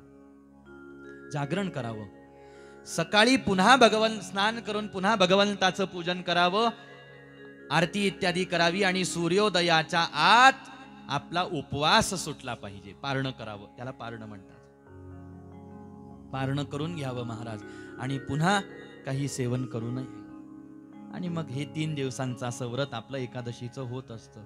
व्रत एकादशी करीन उपवास. उपवासी म्हणत असताना उपवास करावा असं म्हटलं असं नाही. उपवास तर करायचाच, पण व्रतात नुसता उपवास हा व्रताचं अंग आहे. उपवास म्हणजे व्रत नाही. असं तर फास्टिंग सगळ्यांचंच चाललंय आता. डाएट करणाऱ्यांचं काय करतं म्हणले, खा ना, हे घे ते घ्या, एकच फास्टिंग. का? तब्येत वाढते, वजन वाढते. हरिप्रित्यर्थ नसल्यामुळे ते उपवास आहे, फळ देत नाही. एकादशी करून पहा महाराज, व्रत करून पहा, शिवरात्रीचा उपवास करा, परमात्मा सांब सदाशिव प्रसन्न होते. एकादशी केली, पांडुरंग परमात्मा गायीन अहर्निशी मुखी नाम. आणि नाम विठोबाचे घेन मी वाचे. बीज कल्पांतीचे तुका म्हणे, बीज कल्पांतीचे तुका म्हणे. व्रत एकादशी करीन उपवासी. बीज कल्पांतीचे तुका म्हणे. फार सार आहे या वाक्यामध्ये. म्हणून आपण वारकरी म्हणवत असताना, मी वारी हा माझा धर्म आहे असं म्हणत असताना, एक अर्थाने की वारी करायला पाहिजे. मग वारी कशी केली जाते? 15 दिवसांची, महिन्याची वारी, वर्षाची वारी असते. ठीक आहे, हे वारीचं स्वरूप सगळ्यांना माहीत आहे. पण रोज भगवंताच्या भजनामध्ये असा आपला काळ व्यतीत करणे ही सुद्धा वारीच आहे. पंढरपूर काय आहे याचे अनेक उत्तर भेटतात. परवाच्या दिवशीला आपण पाहिलं, माझे माहेर पंढरी आहे भीवरेचे तीरे. तिथं माझी आई आहे, माझा बाप आहे, तिथं माझी बहीण आहे, तिथं माझा पुंडलिक नावाचा एक भाऊ आहे, चंद्रभागा नावाची तिथं माझी एक बहीण राहते, माझे वडील आहेत पांडुरंग, माझी आई आहे रुक्मिणी माता तिथं उभी आहे. मग त्यावेळेला आपण पतिव्रतेचा दृष्टांत पाहिला की तिला सासरी कितीही सुख असू देत, शेवटी माहेर ते माहेरच. तसं आज पुन्हा प्रश्न आहे आपल्या समोर, पंढरपूर काय आहे, पांडुरंग परमात्मा काय आहे, याच्यावरती आपण प्रकाश टाकला. याच्यावरती आपण प्रकाश टाकला की पांडुरंग परमात्मा हे साक्षात परब्रह्म आहे महाराज, गाभा आहे, कैवल्याचा गाभा आहे महाराज पांडुरंग परमात्मा. भगवंतानी आपला कृष्ण अवतार संपवलाच नाही. द्वारकेची केणे आले याची ठाया, तेच द्वारकेतले कान्होबा इथं येऊन उभे राहिले. हे आपण परवाच्या दिवशीलाही पाहिलं. याचा अर्थ असा आहे की हे सगळ्या ब्रह्मांडाचं केंद्रस्थान जणू काही झालेलं आहे. इथं सगळा शेवट आहे. घरून वारी, कोणी आपल्या गावावरून वारीला निघतं, कोणी पैठणहून निघतं, कोणी आळंदीहून निघतं, कोणी असं वेगवेगळ्या ठिकाणाहून वाऱ्या निघतात. आपली सुद्धा वारी सुरू झाली महाराज ज्या वेळेला आपण जन्माला आलो त्यावेळेला. आपण जन्माला आलो त्यावेळेला वारी सुरू झाली. असं म्हणतात की वारी करणे म्हणजे पंढरपूरला जाणे. तसं हा जो या शरीरामध्ये राहणारा जीव आहे, या जीवाला परब्रह्म परमात्मा रूपी पांडुरंगाच्या चरणाजवळ त्याचा शेवट करणे म्हणजे वारी करणे आहे. मी अपेक्षा करतो तुमच्या लक्षात आलं असेल हे वाक्य, की वारी म्हणजे नुसती पंढरपूर नावाच्या गावाला जाऊन वापस आपल्या घरी येणे ही स्थूल वारी झालेली आहे महाराज. पण वारीचं सूक्ष्म रूप असं आहे की जीवाला पांडुरंगाकडे परब्रह्म परमात्म्याच्या स्वरूपात एकरूप करणे म्हणजे पंढरपूरला जाणे आहे, म्हणजे वारी करणे आहे.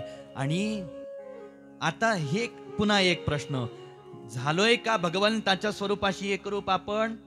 नाही झालेलो ना. मग आता आपण समजायचं आहे की मी वारीत आहे, म्हणजे मी आता सुद्धा आपण बसल्या बसल्या वारीतच आहे. जर हा भाव मनात धारण केला तर मग वारीत आहे तर भजन करावंच लागेल ना महाराज. विठ्ठल विठ्ठल विठ्ठला रे विठ्ठल विठ्ठल विठ्ठल विठ्ठला रे विठ्ठल. आनंदाने टाळी वाजव नाम संकीर्तन. विठ्ठल विठ्ठल विठ्ठल ओ विठ्ठल विठ्ठल विठ्ठला रे विठ्ठल विठ्ठल विठ्ठला रे. विठ्ठल विठ्ठल विठ्ठला रे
विठ्ठला रे नामदेवाच्या विठ्ठला हे विठ्ठल विठ्ठल विठ्ठला रे विठ्ठल विठ्ठल विठ्ठला रे विठ्ठल विठ्ठल विठ्ठला रे विठ्ठल विठ्ठल विठ्ठला हे विठ्ठल विठ्ठल विठ्ठला रे रुक्मिणी कांता विठ्ठला रे विठ्ठल विठ्ठल विठ्ठला रे रुक्मिणी कांता विठ्ठला रे विठ्ठल विठ्ठल विठ्ठला रे जनाबाईचा विठ्ठला रे विठ्ठल विठ्ठल विठ्ठला रे जगाबाईचा विठ्ठला रे हे विठ्ठल विठ्ठल विठ्ठला रे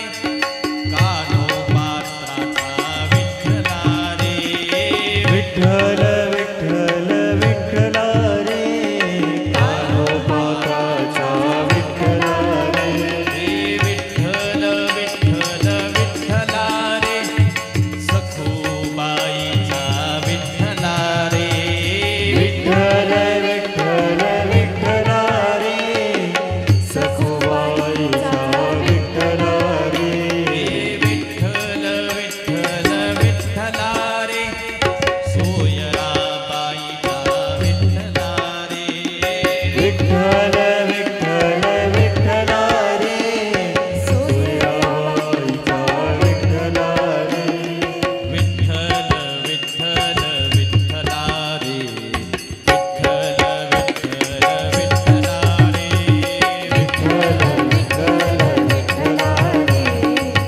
विठ्ठल विठ्ठल विठ्ठला रे हे विठ्ठल विठ्ठल विठ्ठला रे विठ्ठल विठ्ठल विठ्ठला रे विठ्ठल विठ्ठल विठ्ठला रे विठ्ठल विठ्ठल विठ्ठला रे विठ्ठल विठ्ठल विठ्ठला रे चोखोबाच्या विठ्ठला रे विठ्ठल विठ्ठल विठ्ठला रे चोखोबाचा विठ्ठला रे विठ्ठल विठ्ठल विठ्ठला रे सावतोबाच्या विठ्ठला रे विठ्ठल विठ्ठल विठ्ठला रे सावतोबाचा विठ्ठला रे हे विठ्ठल विठ्ठल विठ्ठला रे निळोबाच्या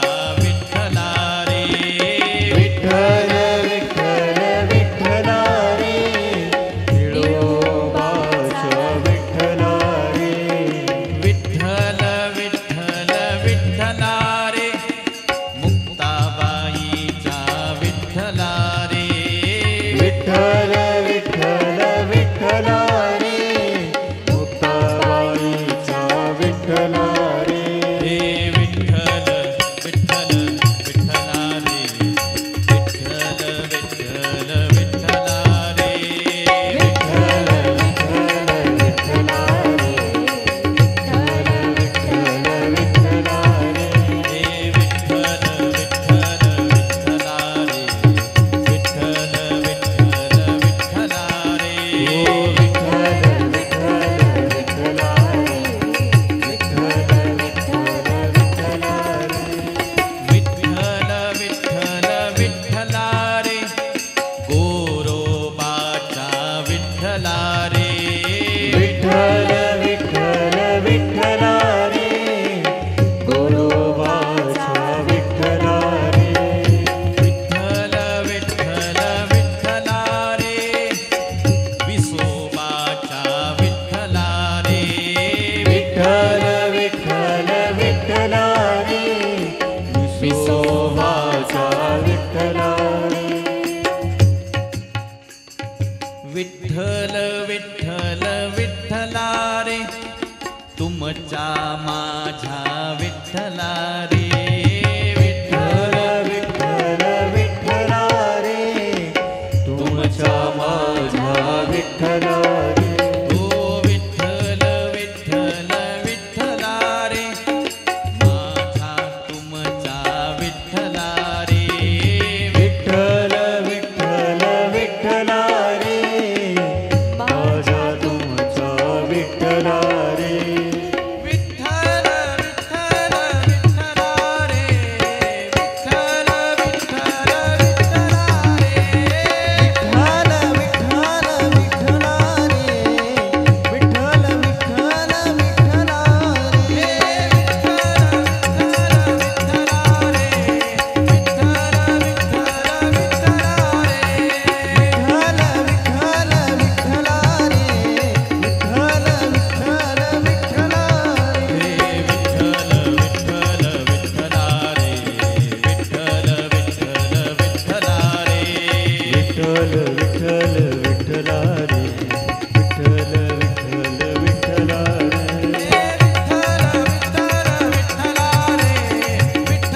विठ्ठला रे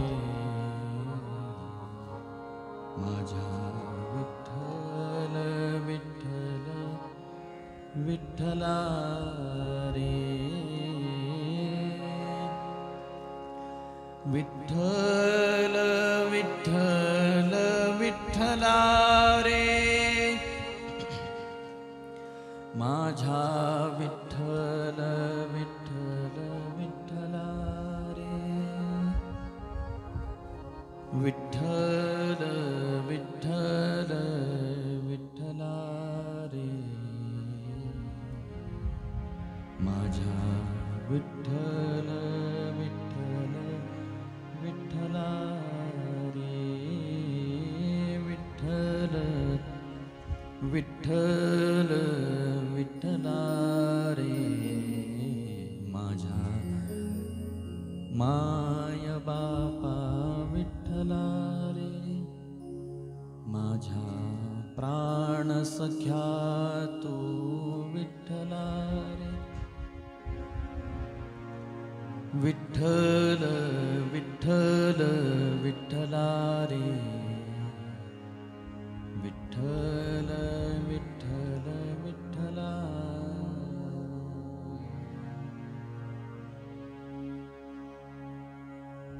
गायीन अहर्निशी मुखी नाम घेईन मी वाचे नाम विठोबाचे सार सार सार विठोबा नाम तुझे सार श्री विठ्ठल हे नाव जे आहे ना हे सार आहे महाराज विठ्ठल तत्व सार आहे ज्या विठ्ठल तत्वाचं दर्शन साधू संतांनी आपल्या डोळ्याने घेतला ज्या विठ्ठल स्वरूपाचा अनुभव या ब्रह्मांडामध्ये या जगामध्ये फक्त वैष्णवाला येऊ शकतो आणि हा परब्रह्म परमात्मा जो आहे हा विटेवरती फक्त तुमच्या आमच्या सारख्या वैष्णवासाठी उभा आहे तुमच्या आमच्यासाठी जो आपल्यासाठी आहे त्याचं नाम आपण किती प्रेमाने घ्यावं महाराज अखंड घ्यावं पुन्हा पुन्हा सतत सतत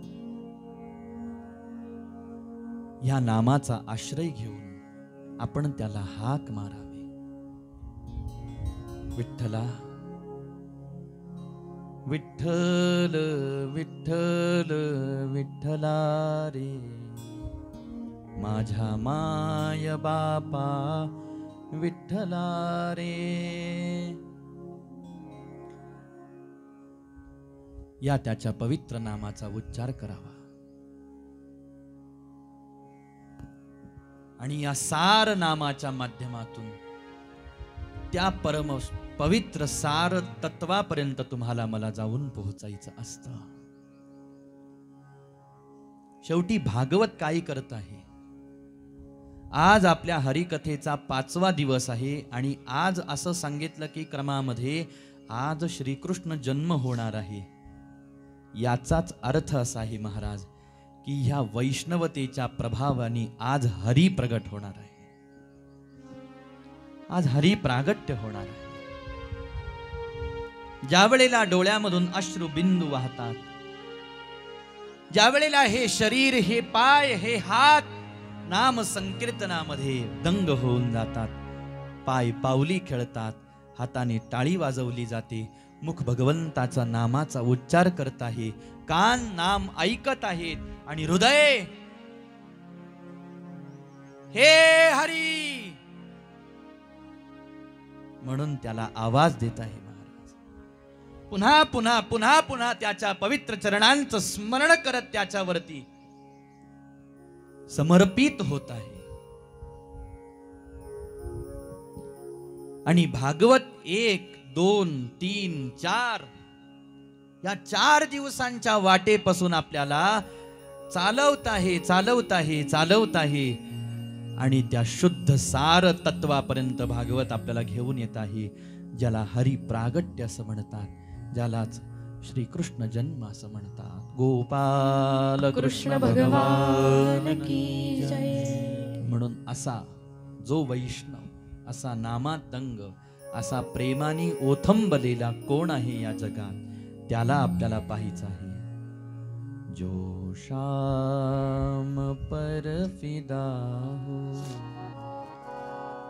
आइए उस तन को ढूंढते हैं, घर शाम का हो जिसमें, उस मन को ढूंढते हैं. जो शाम पर फिदा हो, उस तन को ढूंढते हैं. घर शाम का हो जिसमें, उस मन को ढूंढते. जो बीत जाए प्रीतम की याद में विरह में, जो बीत जाए प्रीतम की याद में विरह में, जीवन भी ऐसे दे, जीवन को ढूंढते हैं. जीवन भी ऐसे दे, जीवन को ढूंढते हैं. जो शाम पर फिदा हो, उस तन को ढूंढते हैं. जो शाम पर फिदा हो, उस तन को ढूंढते. सुख शांति में, सुरति में, मति में तथा प्रकृति में. सुख शांति में, सुरति में, मति में तथा प्रकृति में. प्राणों की प्राण गति में, मोहन को ढूंढते हैं. जो शाम पर फिदा हो, उस तन को ढूंढते. घर शाम का हो जिसमें, उस मन को ढूंढते.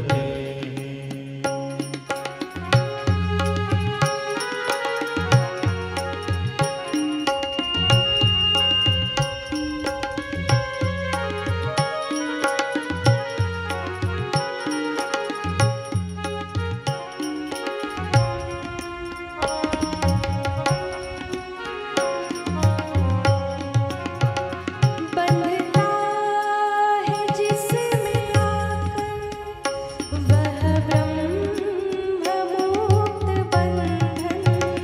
बंधता है जिसमें आकर, वह ब्रह्म मुक्त बंधन. उस प्रेम के अनोखे बंधन को ढूंढते हैं. जो शाम पर फिदा हो, उस तन को ढूंढते.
पाहू ना आपण कोण वैष्णव आहे जे भगवंताला समर्पित झालेले आहे, त्यांचं शरीर पाहू आपण. घर शाम का हो जिसमें उस मन को ढूंढते हैं, जो बीत जाए प्रीतम की याद में बिरह में. भगवंताच्या भेटीसाठी, भगवंताच्या प्रेमप्राप्तीसाठी जो अखंड रुदन करतो आहे महाराज, जो अखंड रडतो आहे, परमात्मा श्री हरीचा विरह ज्याला प्राप्त झालेला आहे, ज्याच्या डोळ्यामधून भगवंतासाठी अश्रू वाहत आहेत महाराज, ज्याचे अष्ट सात्विक भाव जागे होत आहेत, नाम गाता गाता ज्याच्या शरीरावर रोमांच उभे राहतात, डोळ्यातून अश्रुबिंदू वाहतात, देवाबद्दल ऐकता ऐकता तो भक्त स्तब्ध होतो. काही भक्त मूर्छित होतात, काही स्तब्ध होतात, काही आलाप, काही विलाप, काही प्रलाप, विरहावस्थेचे काही भाव सांगितलेले आहेत. त्याच्यामध्ये एक भाव आहे आलाप, एक विलाप, एक प्रलाप, की विरहात गेलेला भक्त ओरडतो, काय बोलतो, कुणाला बोलतो, कशासाठी बोलतो त्याचं त्यालाच कळत नाही. जो बीत जाए प्रीतम की याद में बिरह में, जीवन भी ऐसे देंगे जीवन को ढूंढते हैं, ज्यामध्ये वागद्गदा द्रवते यस्य चित्तम, भागवत, रुदत्यभीक्ष्णं हसति क्वचिच्च, विलज्ज उदगायति नृत्यते च, मदभक्ति युक्तो भुवनं पुनाते. कंठी प्रेम दाटे, नयनी नीर लोटे, हृदयी प्रगटे रामरूप. अशी अवस्था भक्ताची होते महाराज. वाग गदगदा, कंठ सद्गदित होतो. पण काही भक्तांचा कंठ सद्गदित होतो पण डोळ्यातून अश्रू नाही येत. काही भक्तांचं याच्या पुढची अवस्था होते. हृदयामध्ये असलेलं जे प्रेम आहे ते अश्रूंच्या रूपाने द्रवते यस्य चित्तम रुदत्य भीक्ष्ण. तो भक्त पुन्हा पुन्हा रडतो. का रडतोय? तुला काही सांसारिक प्रापंचिक दुःख, अरे नामात दंग झाल्यावरती सगळ्या दुःखाचा आणि सुखाचा विसर पडतो. तो आनंद असतो फक्त भजनाचा, तो आनंद असतो फक्त नामाचा, तो संकीर्तनाचा. वा गदगदा द्रवते यस्य चित्तम रुदत्य भीक्ष्णम हसति क्वचिच्च. मध्येच हास्य रस उत्पन्न होतो आणि विलज्ज उद्गायति नृत्यतेच. तो लाज लज्जा लोक लज्जा सोडून नृत्य करतो महाराज, नाचतो, पावली खेळतो. विलज्ज उद्गायति नृत्यतेच. आणि असा तो एक वैष्णव भक्त, भगवंत म्हणतात मदभक्ती युक्तो, असा माझ्या भक्तीनं युक्त असलेला तो वैष्णव भुवनम पुनाती, तो साऱ्या ब्रह्मांडाला पुनीत पावन पवित्र करतो. म्हणून जो श्याम पर फिदा हो उस तन को ढूंढते. आणि हे प्रेम पाहिलं की भगवंतही त्याच्या प्रेमाच्या बंधनामध्ये येतात. मुळामध्ये ब्रह्म मुक्त आहे महाराज, परंतु भक्ताच्या प्रेमाच्या बंधनात परमात्मा आले. बंधता है जिसमें आकर वह ब्रह्म मुक्त बंधन. कुणी बांधलं देवाला? शोधायचं आहे आपल्याला. उस प्रेम के अनोखे बंधन को ढूंढते हैं. आणि त्याच्यासाठीच विदुर काकांनी मैत्रेयजी महाराजांना प्रश्न विचारला की मनू महाराजांचा वंश पुढं कसा विस्तार पावला मला सांग. ही जी वंशाची कथा आहे ना, भागवतामध्ये किंवा पुराणांमध्ये वंशानुकथा वर्णन केलेली आहे. कुणापासून कोण झालेलं आहे त्यांच्या कथा, याला वंशानुकथा किंवा वंशानुचरित असं म्हणतात. 10 लक्षणांमध्ये एक भागवताचं लक्षण आहे. आणि त्याच्यात प्रश्न विचारला गेला की मनू महाराजांचा वंश पुढे कसा विस्तार पावला. तर या वंशामध्ये भगवत भक्त ध्रुव जन्माला आले म्हणून या वंशाची ख्याती आहे. एक ध्रुव बाळासारखे वैष्णव भक्त जन्माला आले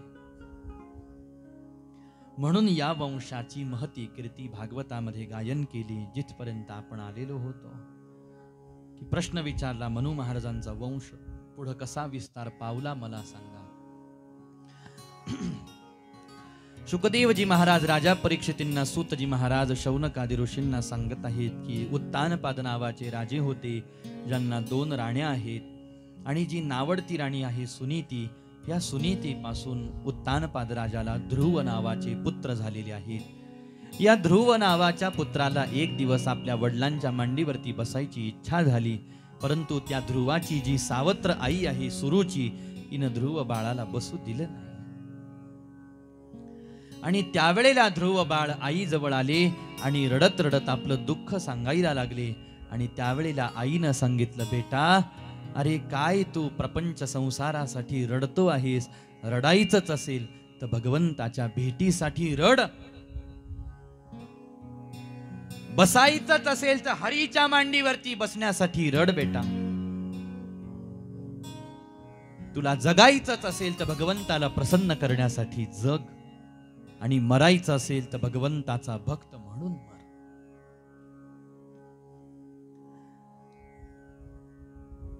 ध्रुव बाळ आईचा उपदेश घेऊन वनामध्ये आले. त्यावेळेला नारदजी महाराजांची भेट झाली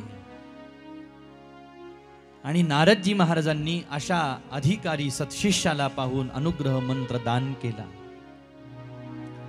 मधुवनामध्ये बसून ध्रुव बाळांनी अनेक दिवस पर्यंत या परम पवित्र द्वादशाक्षरी मंत्राचं उच्चारण केलं, ज्या उच्चाराच्या ज्या नाम संकीर्तनाच्या प्रभावाने भगवंताच्या चतुर्भुज रूपाचा साक्षात्कार ध्रुव बाळाला प्राप्त झाला.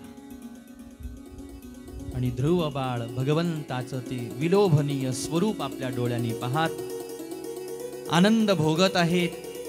शंख चक्र गदा पद्म हाती भगवंतानी धारण केलेला आहे. सुंदर श्यामल सत्व गुणी शांत भगवंताची मूर्ती ध्रुव बाळाला डोळ्यांनी दिसते आहे. ध्रुव बाळाच्या मुखातून स्तुती गायन करण्यासाठी, श्रवण करण्यासाठी भगवंतानी हातातला शंख ध्रुव बाळाच्या गालाला लावल्या बरोबर योंत प्रविश्य मम वाच मिमां प्रसुप्तां संजीवयत्य किल शक्तिधर स्वधाम्ना अन्यांश हस्तचरण श्रवण त्वगादिं प्राणान्नमो भगवते पुरुषाय तुभ्यम्. अलौकिक स्तुती भगवंताची ध्रुव बाळाने गायन करून ध्रुव बाळाला भगवंतानं प्रसन्न करून घेतलं. भगवंताची कृपा ध्रुव बाळावरती झाली आणि अशा मनू महाराजांच्या वंशामध्ये उत्तानपाद राजाच्या सुनीती मातेच्या पोटी ध्रुवजी महाराजांसारखे हरिदास वैष्णव जन्माला आल्याचा परिणाम की ध्रुव बाळाचा तर उद्धार झालाच, पण उद्धार झाला उत्तानपाद राजाचा, उद्धार झाला सुनीती मातेचा. अशाच पद्धतीनं वैष्णवावरती नामधारकावरती परमात्मा कशी कृपा करतात मला सांगा. त्यावेळेला आता राहिलेल्या भक्तांची चरित्र शुकदेवजी महाराज, मैत्रेयजी महाराज आणि सूतजी महाराज शौनकांना, शुकदेव राजा परीक्षितींना आणि मैत्रेयजी महाराज विदुर काकांना कसं सांगतात आपणही श्रवण करू. काही वेळाच्या विश्रांतीनंतर गाऊ जरासं 2 मिनिटं नामसंकीर्तन. राधे राधे गोविंद गोविंद राधे राधे राधे गोविंद गोविंद राधे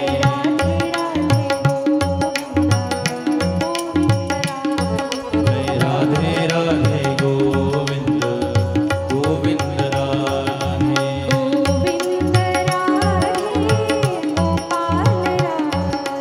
गोविंद राधे गोपाल राधे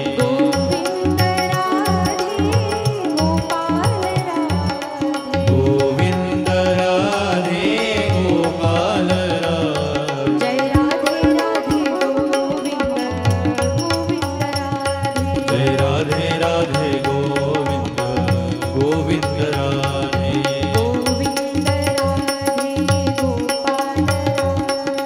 गोविंद राधे गोपाल राधे